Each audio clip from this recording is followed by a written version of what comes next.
We know you follow the leader and have probably subscribed, but did you know the Evening Standard also does news bulletins every morning through your smart speaker? Just ask for the news from the Evening Standard. There's a new one at 7 a.m. to set you up for the day. Now, from the Evening Standard in London, this is the leader. Evening Standard, it's your Evening Standard.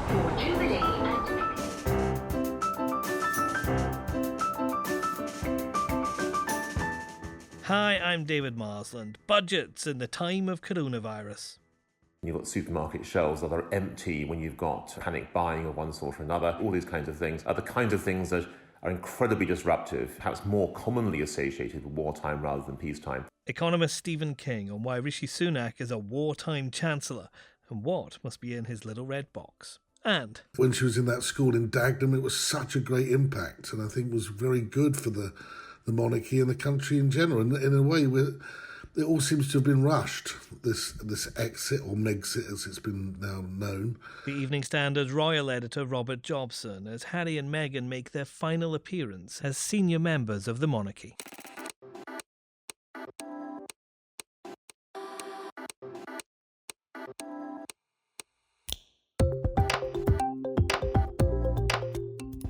Taken from the Evening Standard's editorial column, this is the leader. For the whole thing, pick up the newspaper or head to standard.co.uk/comment. In a moment, advice for the new Chancellor facing a unique challenge.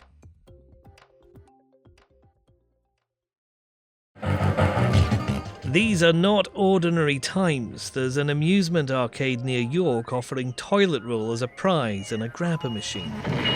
I'm chuffed to bits. It was worth driving 68 miles and spending 50 quid to win that. This is a time of panic buying, stockpiling, people self-isolating in houses, businesses failing, stock markets collapsing, a virus spreading, a health service stretching, people are dying. And this is the time a Chancellor, not even in the job a month, has to set the country up with a budget that will get us through all of this and more. Our editorial column says whatever Rishi Sunak may once have had planned for this moment, that's gone. Events, dear boy, events are the things that humble the best laid plans of governments. That's what Harold Macmillan reputedly warned. Rishi Sunak knows this budget is the coronavirus budget. Everything else he wants to do is irrelevant for now. First, he should reiterate the emergency cash support for the NHS and other key services that are about to face immediate and unprecedented strain. Second, he should get money into the pockets of people who cannot do their job because they are at home, either sick or self-isolating. Third, the Treasury should provide immediate assistance to businesses who have to close to avoid contamination or whose customers disappear overnight. Finally, the Chancellor and Bank Governor need to keep an eye on the banks who have lent money to these businesses. They must ensure they continue to do so by restarting the Funding for Lending scheme. Boris Johnson and Rishi Sunak are, like the rest of us, at the mercy of Macmillan's events. They should respond with another former Prime Minister's motto and promise, as Winston Churchill did, action this day. The Economist Stephen King's written for the Evening Standard on the challenges being faced by Rishi Sunak and potential solutions. He joins me from his home now. And Stephen, a stock market collapse a couple of days before your budget's not really what a brand new Chancellor needs, is it? Well, a stock market collapse is never something that the Finance Minister wants to see, but it's, I think, a peculiar kind of collapse today because it's come on the back of the Saudi Arabians basically saying they're going to pump more oil out, the oil price is going to come down. This has hit the oil companies themselves pretty hard. And in normal circumstances, if you're an economist, you'd argue that lower oil prices for the Western world actually are quite a good thing. It's like having a tax cut. People have higher incomes, and with those higher incomes, they can spend more and they'll be sort of happier as a result, and demand picks up in the economy. But of course, if it turns out that people aren't going out anyway because of COVID-19, then the increase in expenditure associated with a normal tax cut doesn't happen, and the positive impact on the economy that you'd normally hope to see simply doesn't materialise. So if people decide to, for example, spend their tax cut or oil price windfall gain on hand sanitizer and can't get hold of any, then nothing really happens. Yeah, I guess Netflix might do well out of all this eventually in the end, but it's not a good sign for the Chancellor. Are all the fiscal rules now out of the window? Well, fiscal rules are normally there during the good times, or at least the kind of stable times, to try to constrain the government from doing things that might otherwise be regarded as a bit crazy. But in current circumstances, there is a very strong case for allowing government debt to rise.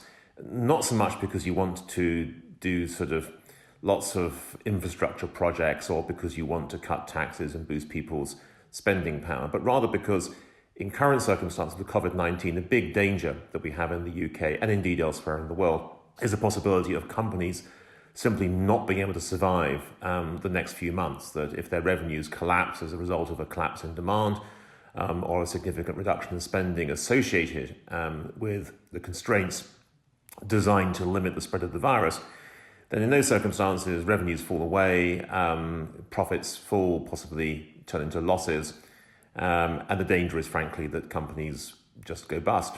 Governments, in current circumstances, have tremendous access to raising funds. Bond yields, gilt yields are incredibly low. The cost of borrowing for governments is very, very low, and therefore there's plenty of room out there for governments to, this government, in fact, to borrow more. Try to support British business. Is that what you mean by, in your column, when you write that Rishi Sunak should really see himself as a war chancellor then, to think of his budget in those terms? Yes, I mean, I don't want to sort of suggest we're in wartime, but nevertheless, we are in a very peculiar situation where the behaviour of people in the economy is different from what you'd normally expect. I mean, after all, when you've got supermarket shelves that are empty, when you've got panic buying of one sort or another, when you've got the possibility that companies simply cannot make the money that they would normally make when meetings are cancelled, when things are delayed, all these kinds of things are the kinds of things that are incredibly disruptive, perhaps more commonly associated with wartime rather than peacetime. But also because during wartime, the Treasury is normally much more relaxed about how much it's willing to borrow.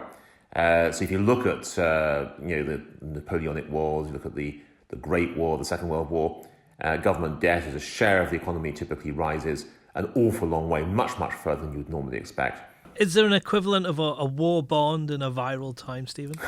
Well, there might be a virus bond, but I can't imagine it catching on. But the truth is that you don't really have to issue these kinds of specialist bonds. You merely have to issue more gilts, which is the sort of thing that the government normally issues anyway. And you have to explain to people, this is why we're doing it, this is why it makes sense, and this is something that actually will safeguard lots of jobs that otherwise might disappear. So it's effectively a win-win for everybody in these unusual and very difficult circumstances. Next. I personally think that this would leave Harry isolated, away from his friends, his family, and all the things that he loves. Apart from, of course, his wife and baby that he loves dearly. Robert Jobson on the parting of Harry and Meghan from the royals.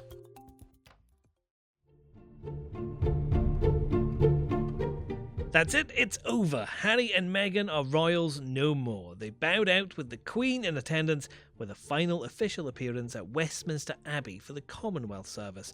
They officially hold the HRH titles until the end of March, but they've already stopped using them anyway. A new era has begun.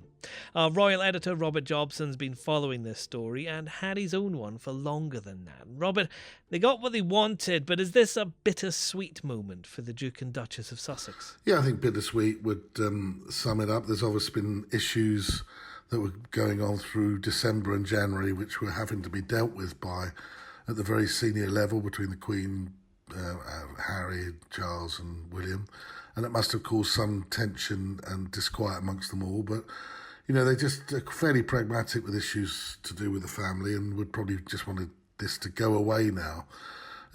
What strikes me, though, is over the last few days, whilst they've been coming back in this transition period, is what a bit of a waste it all is, because I think they've shown that they have something extra that they can give to the country. And clearly, from the emotional state that Harry appears to be in every time he talks about serving Queen and country, it seems that I'm sure he's not completely 100% sure that he's doing the right thing. There's a sense that he may be getting this wrong, and it is to suit his wife Meghan, because that's the area that she wants to live. But it's something that his links with the military in particular is something that he is been very close to all his life.